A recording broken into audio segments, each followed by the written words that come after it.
chemistry? Sometimes, but sometimes they butted heads. Like I said, like, I don't know.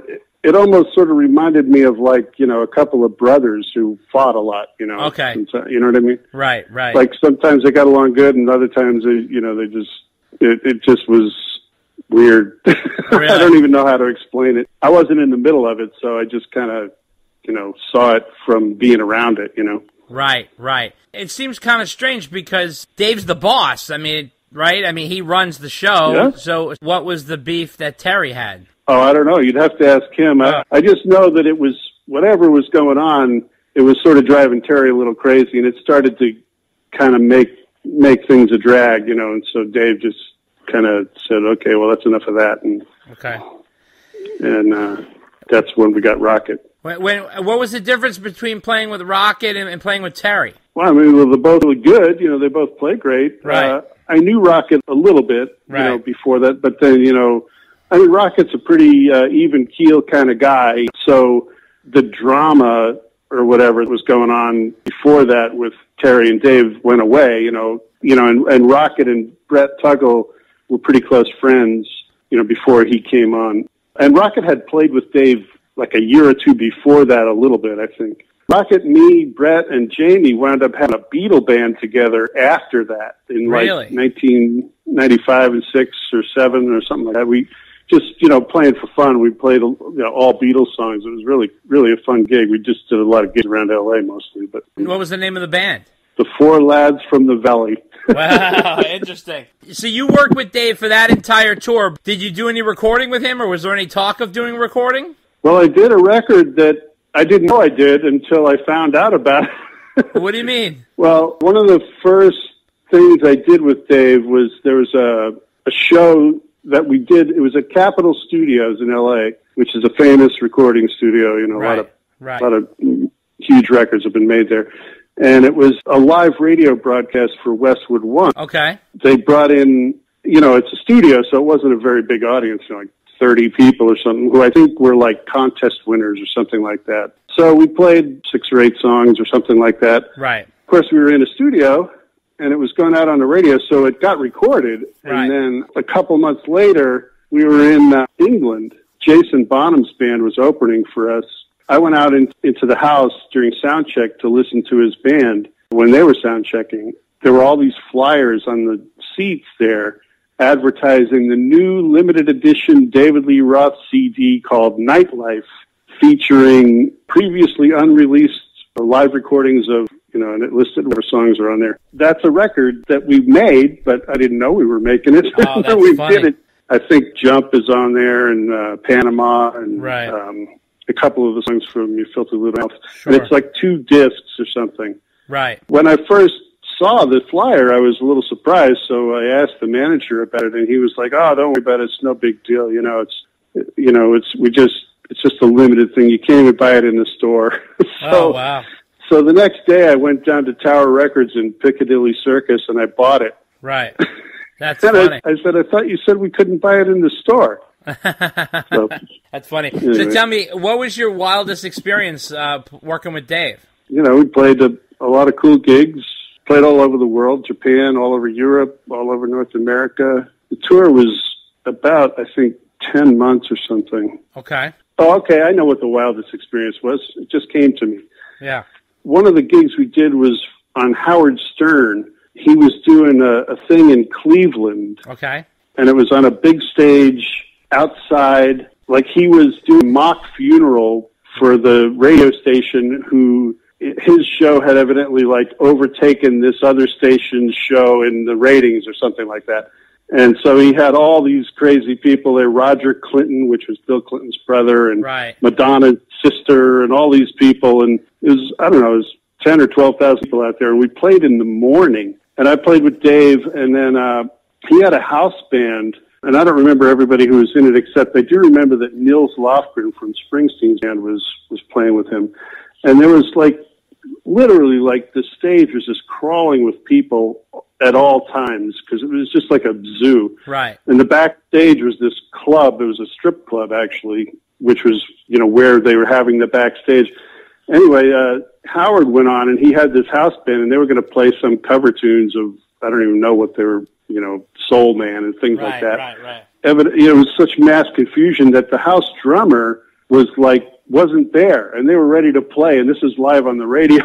Wow. So I just jumped up there and played with Howard and the band until they could find the drummer. Oh, that's hysterical. That's awesome. What was it like being on stage with Dave, and what was the chemistry like? What's the sensation like to be playing with him, and how did it compare to working with other people? Well, I mean, Van Halen fans are pretty rabid fans, I guess you'd say. Right. And so you play those hits, it's a rush, I don't know how you describe it. It's pretty great, it's start off Jump or Beautiful Girls or one of these songs, and everybody goes crazy, and, it's really cool. Yeah. I don't know what else to say. And in terms of the set list, did you guys play a lot of Your Filthy Little Mouth, or did that change throughout the tour? He changed it up a little bit. We did play a number of songs off of that. We played, trying to remember exactly, we played She's My Machine and Experience, Big Train. There was a song called Hey, You Never Know or something like that. Right. Trying to remember all the songs. But anyway, yeah, we played quite a few of those songs, but we also played a lot of, Van Halen and Dave solo stuff, like we did Just Like Paradise and Just a Gigolo and some of that stuff too. Right. And what was the camaraderie like in the band? That was great. The band got along great. We had a good time. That's awesome. How did he treat you guys? Did he hang with you guys, or was there much off-stage camaraderie, or was Dave not involved with that? He didn't really hang out with us a whole lot. We'd see him on the bus. We'd hang out on the bus because we were all on the same bus. Okay. But on off time, he didn't hang out a whole lot. Every once in a while, but sometimes the band guys would go and get dinner or whatever. I remember in Liverpool we arranged to do like a Beatles tour. The four of us went around with Tuggle brought a ghetto blaster, and every time we stopped at some Beatles landmark, he'd have the right song and he'd start playing it. It was kind of goofy, but it was fun. You were in the same bus as Dave? Dave didn't do his own bus? Not on that tour, no. We were on the same bus with Dave. So he was what? Did he have like the back area or something? He had whatever area he wanted. Yeah, I think he took the back lounge for his bedroom or whatever. Right. Okay. All right, excellent. Now, would you guys eat together or eat separately? It just depended, sometimes we'd have dinner at the gig and catering, and right. On days off, sometimes a bunch of the band guys and crew guys would go somewhere or whatever. They didn't usually come with us, right, as I recall. Probably a couple times, but not as a rule, And in terms of Dave's voice, was he in good voice during the tour, or did he struggle, or was it pretty smooth? As I recall, it was, he sounded like Dave. Right, exactly. That's awesome. And now, in terms of going forward with him, were you involved with his Vegas thing afterwards, or no? No, I just did that tour, and that ended, if I remember right, it ended in October of that year, and then a couple months later I joined Foreigner. Okay, great. And so it was just like an off type of gig? Yeah, it was just that year. Okay. Now, have you spoken to him or been in touch with him since? No. No. Okay. I don't think anybody, that I know of, maybe on and off. Right. Yeah, he's not he's just, it wasn't ever that kind of a relationship, Right. Okay. Which songs did you have the most fun playing? Gosh, I don't know. They're all pretty fun to play. Panama was really fun. Beautiful Girls. You Really Got Me. Jump is fun to play. They're all fun. Was Dave still leaping around and doing his kicks and jumps? Yeah. Probably not as much as he did in the early days of Van Halen, but yeah, he was still he was in good shape, and he's definitely, he's a showman. That's what Dave is. Right. Do you remember what show stood out as your best show, or one show that really was amazing? God, we probably did 100 or more shows. Right. I wouldn't even know how to pick one. What about one that was the most difficult? Any one that stood out as being the hardest? The one that stood out to me as, it wasn't the show that was hard, it was the accommodations. Okay. And I don't know how this happened, but we wound up staying in some hotel in Vancouver, Canada. Uh-huh. It was like, a flop house kind of hotel, where the hookers brought their guys. I couldn't even go in there. I just wound up walking around the the city until the gig started. Oh, wow. That's it was incredible. Disgusting. Oh, well, couldn't you just stay on the bus? I think the bus wasn't there for some reason. Like the bus driver had to take it somewhere or something. There was some reason why I couldn't. Right. Yeah, I wound up not hanging out at that hotel.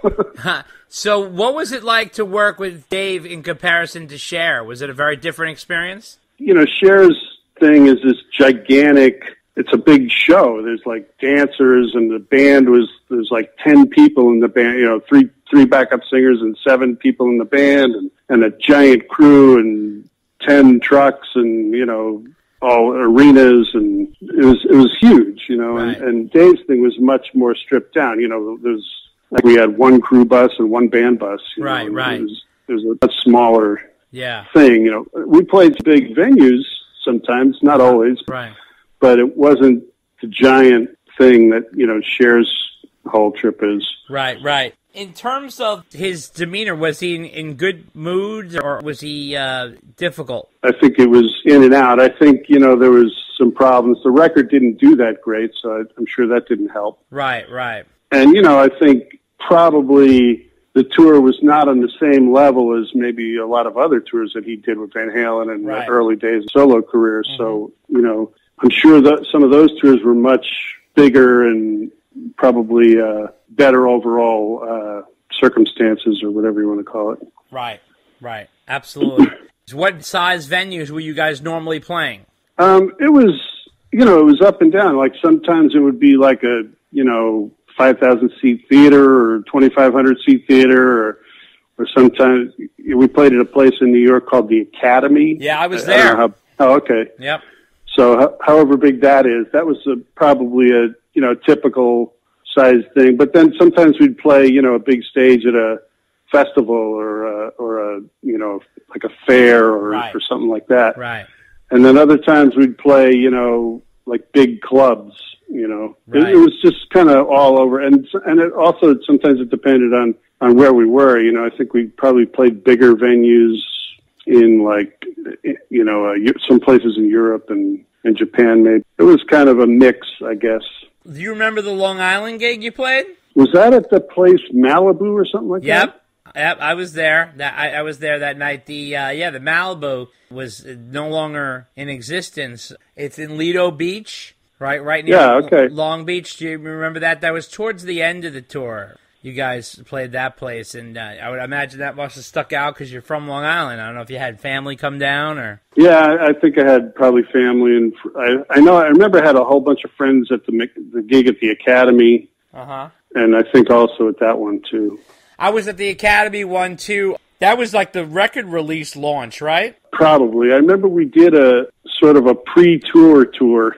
Oh, okay. Kind of like, you know, I think that was part of it. Maybe it was sort of like what you're saying, like a record release kind of promo tour. Yeah, it was like a promo tour. I remember because there was a lot of like record company execs involved. Dave was still on Warner Brothers at the time. It was his like last album for Warner Brothers, and so when you guys rehearsed, you were mainly rehearsing by yourself, and then Dave would come in like what, late in the game? Well, you know, to just kind of get the song arrangements down, it was just mostly just the band, you know, and then, you know, when he had to come and sing with us, he did, you know. I think he was there most of the time, but just not in the room with us all the time. Sometimes he'd be upstairs listening, and he might come down and, you know, tell us to do something, you know, based on what he heard through the floorboards or whatever. At one point, we did move to a bigger rehearsal facility so we could have it, you know, more production where it was set up more like a gig. And I remember that one or two of those rehearsals, we invited an audience, you know, friends or whatever, to come in and hang. Right. Did Greg give you any tips on working with Dave or how to go about it? No, not really. No, he just threw me right in the fire. He threw you right in the fire.